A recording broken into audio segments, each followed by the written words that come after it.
एक गोपी, यही कलयुग की बात है और ज्यादा नहीं, 450 वर्ष पुरानी घटना। श्रीनाथ जी जब विराजते थे 500 वर्ष के आसपास, तो सखी कथा सुन करके गई और कथा में व्यास जी बता रहे, बोले लाला घर घर जावे माखन चुरा के आवे, और बोले गोपी नयो नयो नूतन नूतन माखन निकारे ताकि लाला को लोभ आवे चुरावे को। तो वो गोपी अपने घर गई, घर जाकर के वहां ने माखन मथो, और वो माखन मथते समय हमेशा तो यूं सोचती लाला मेरो खावेगो, मेरो पति खावेगो, मेरी सास खावेगी, सबके काजे माखन निकालूं, घी बनाऊंगी। लेकिन आज वो दही मथते मथते मन में विचार कहा कर रही है, काश मेरे यहाँ को निकरो भयो माखन कभी श्रीनाथ जी पावे, और मैं जाकर के नहीं पवाऊं, वो मेरे घर आके पावे। सुबह ने कहा कियो, मक्खन निकाल करके मटकी में भर के, और मन में विचार करने लगी, बोले अब उनको कहा पता होगी कि मेरे घर मक्खन निकोए, इतना बड़ा संसार, वो तो सबको ध्यान रखें, उनको कहा पता होगी कि मेरे घर में मक्खन धरो है। कोई बात ना, मैं ही बता के आऊं। मक्खन की मटकी संग में लेकर के गई और श्रीनाथ जी के मंदिर में खड़े है के सब तो दर्शन कर रहे हैं, और वो दूर से मक्खन के ऊपर की मटकी को भाग हटाए के ऐसे ठाकुर जी को दिखा रही है, लाला धौरी गैया के दूध को जमाए करके दही बनाए और वाकू मत करके बढ़िया मक्खन निकालो मैंने, आहा ऐसी सुगंधी आ रही है, कोई को ना दूंगी मैं, तेरे काजे निकारो है, तू आजा घर पे आके या को चोरी कर ले जा, मैं कोई सो ना कहूंगी, तू बस चोरी कर ले जा। और ठाकुर जी को दिखा रही है दूर से मटकी। एक दिन है गयो, ठाकुर जी नहीं आए, दूसरे दिन फिर पहुंच गई, फिर दिखावे ठाकुर जी फिर भी नहीं आए। अब तो वाको नियम बन गया, रोज मक्खन निकारे, और बोली मैं हूं देखूं कब तक नहीं आवे को, रोज पहुंच जाए और ठाकुर जी को मक्खन दिखावे। महाराज कल गुरु जी आए ना हमारे, बता रहे एक बात, ठाकुर जी के लार टपकन लगी होठन में से वाक्य मक्खन को देख करके।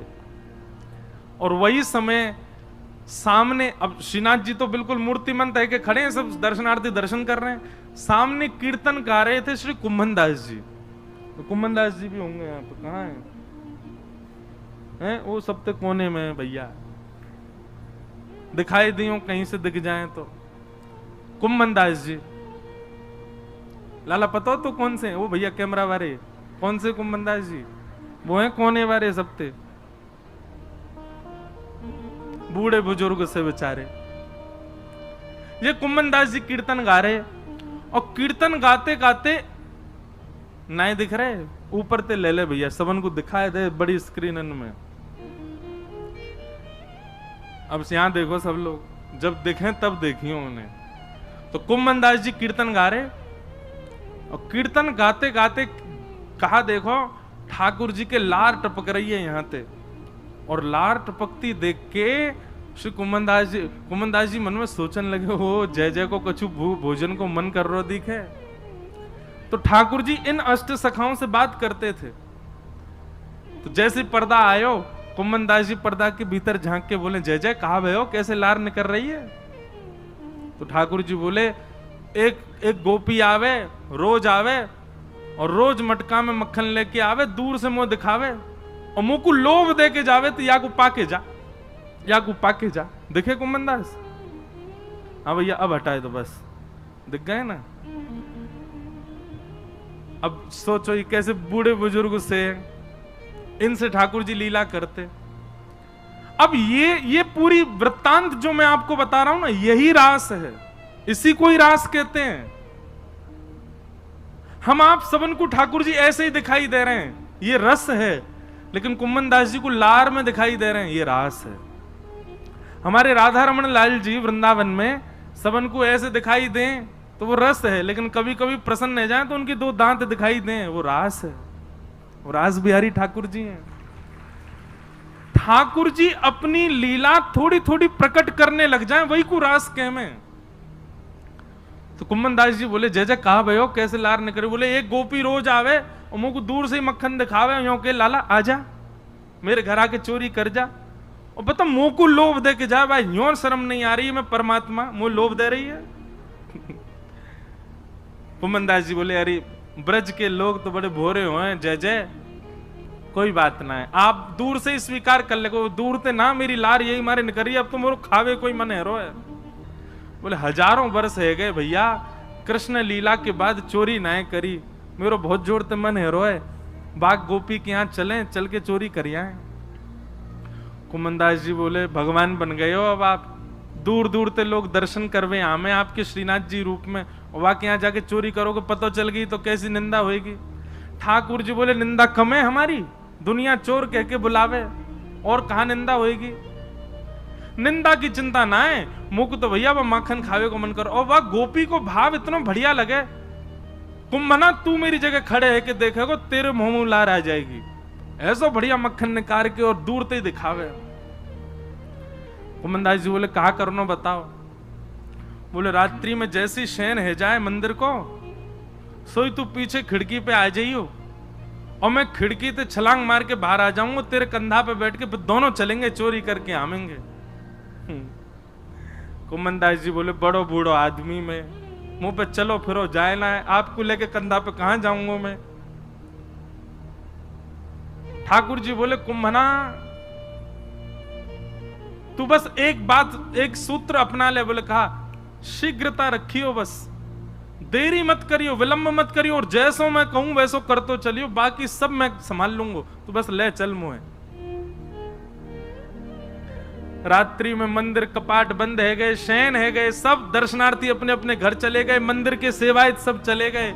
वास में कुंभनदास जी मंदिर के पीछे खिड़की पर जाके खड़े भये और शयन के वस्त्र धारण किए, थोड़ी छोटी सी पाग पहन रखी है, गले में 2 माल धारण कर रखी हैं, बढ़िया गुलाब को इत्र लगा रखो, पीतांबरी पहनी।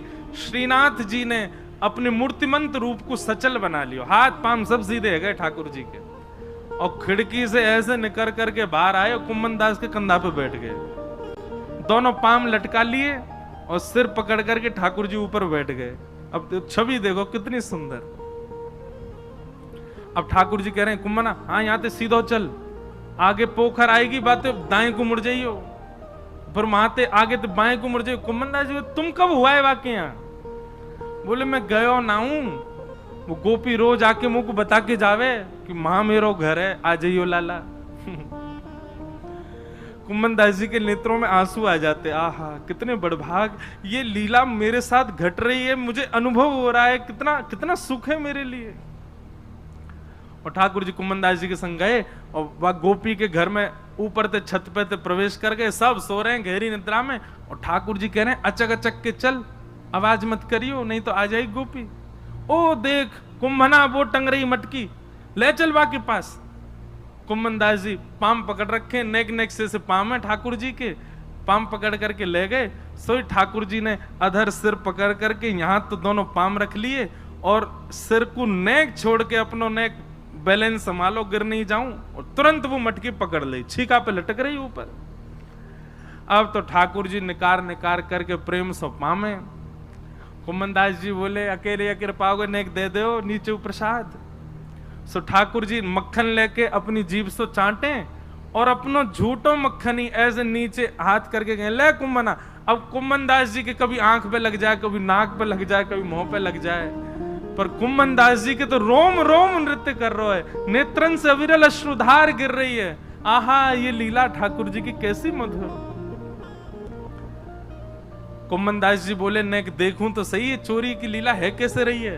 तो कुंभनदास जी ऐसे पाम पकड़ के जैसे ही ऊपर देखने लगे, सो महाराज ठाकुर जी तो मक्खन निकार निकार करके पा रहे हैं, और ठाकुर जी की धोती है का वो ढीली है कि नीचे को खिसक रही है।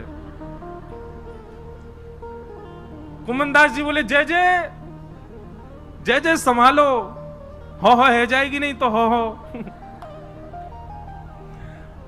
जैसे ही कुंभनदास जी ने कही सोई ठाकुर जी ने 4 भुजा प्रकट कर ली, 2 भुजा से तो धोती पकड़ के खड़े और 2 भुजा से मक्खन चुरा रहे हैं। बोले चतुर्भुज भगवान की। कुंभनदास जी बोले चतुर्भुज बहुत देखे लेकिन ऐसा नहीं देखो, 2 भुजान ते धोती पकड़ के खड़ो है और 2 भुजान से मटकी से मक्खन चुरा रहे है। और वह छवि को देख करके कुंभनदास जी तो अपनो सब बेसुध है गए। ठाकुर जी के पाम वाम सब छोड़ छाड़ दिए। अब तो वो तो बिल्कुल महाराज ढीले से पड़ गए, बेहोशी सी आ रही है उनको देख करके कि ये लीला मेरे संग क्यों है रही है। ठाकुर जो ए कुम्भना तू हिलकाई करो, ए कुम्भना ऐसे मत कर मटकी गिर जाएगी। अब कुम्भन दास जी तो मूर्छा में आ गए, ठाकुर जी के हाथ से मटकी गिर गई और जैसे ही फूटी घर के सबरे लोग चोर चोर चोर आगे हो, चोर आगे हो, चोर आगे हो। कुम्भन दास जी तो नीचे गिर गए, ठाकुर जी ने छींका पकड़ रखो, लटक गए ऊपर। और लटके लटके ठाकुर जी ने देखी भाई आज पकड़े जाएंगे, तो जोर की एक छलांग मारी और ऊपर से भाज के महाराज ठाकुर जी तो भाज गए, कुम्भन दास वहीं रह गो। इतने में ही गोपी आई। गोपी ने आके कही कौन चोर है, यहां में डंडा दो। 2-4 डंडा मार दिए महाराज, लेकिन कुम्भन दास जी को कहां पीड़ा होनी। जब लालटेन जला करके देखी तो गोपी बोली ये तो कुम्भनदास बाबा है, मंदिर में कीर्तन गावे। है रे बाबा, मैं तो मक्खन को ले जाती कि लाला भोग लगावे आएगो, और तू आगो यहाँ चोरी करवे, शर्म ना आई तो को है बुढ़ापे में चोरी करे।